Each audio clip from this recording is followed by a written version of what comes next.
Alors, domaine de Vanibel, c'est une exploitation agricole qui comprend 28 hectares, sur laquelle on a planté 10 hectares de café sur le domaine, 1,5 hectare de vanille et 5 gîtes ruraux labellisés Gîtes de France.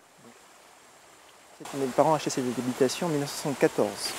Les premiers plants de café ont été plantés en 1992. Il faut savoir qu'il faut 5 ans d'attente avant les premières fleurs et les premiers fruits. Donc, ce qui veut dire qu'aujourd'hui, nos caféiers ont à peu près 18 ans d'âge. Alors, la notoriété du café Vanibel, elle tient déjà dans un premier temps des facteurs naturels. Il faut savoir que nous sommes aux alentours de la Soufrière, pas très loin, à vol d'oiseau, et nous avons un sol acide. Nous avons aussi une lignée pure, parce que tout le monde connaît Arabica, Robusta, mais en fait, dans l'Arabica, qui est une espèce, il y a des variétés botaniques. Il faut savoir que la Guadeloupe a planté ce qu'on appelle la variété Bourbon. Que la Guadeloupe, c'est 400 000 habitants, un peu plus. Nous consommons à peu près 800 tonnes de café par an et on en produit entre 10 et 15 tonnes. Donc, ce qui fait qu'aujourd'hui, la Guadeloupe, tout le monde le sait, importe son café. Néanmoins, ce que nous aimerions, c'est d'être un positionnement, je dirais, de niche et d'apporter en fait un nouveau produit à notre clientèle. Il faut être très rigoureux sur la filière du café. Vous avez deux voies, la voie sèche et la voie humide. La voie sèche, c'est de prendre toutes les cerises, vertes comme rouges. Alors que nous, on va utiliser la voie humide. La voie humide comprend 8 étapes.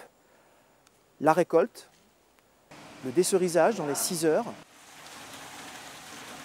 la fermentation, le lavage, le séchage, le décortiquage, et on termine par la commercialisation, torréfaction ou export café vert.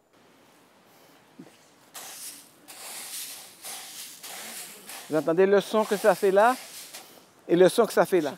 Ça commence à chanter là. C'est que là, c'est presque bon. Le séchage, c'est d'après le soleil, il faut compter un mois et demi. D'après le soleil qui fait. Et il faut que ça soit bien sec.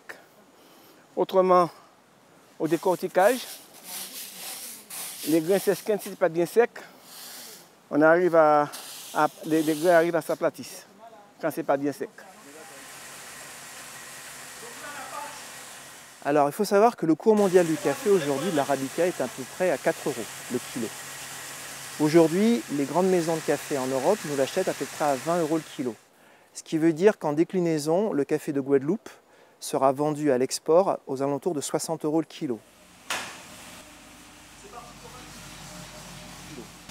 Donc quand vous achetez dans une grande surface une pochette de café à peu près à 3 € les 250 grammes, ça vous situe le kilo qui est à peu près à 10-12 €.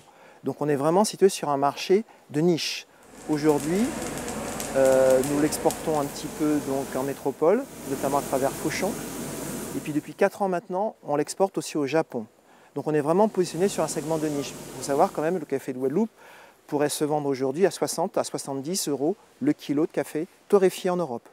Donc vous voyez que tout le monde ne pourra pas s'acheter un café à 60 € le kilo. Donc on est vraiment positionné sur un marché de haut de gamme. Encore une fois, sans être prétentieux.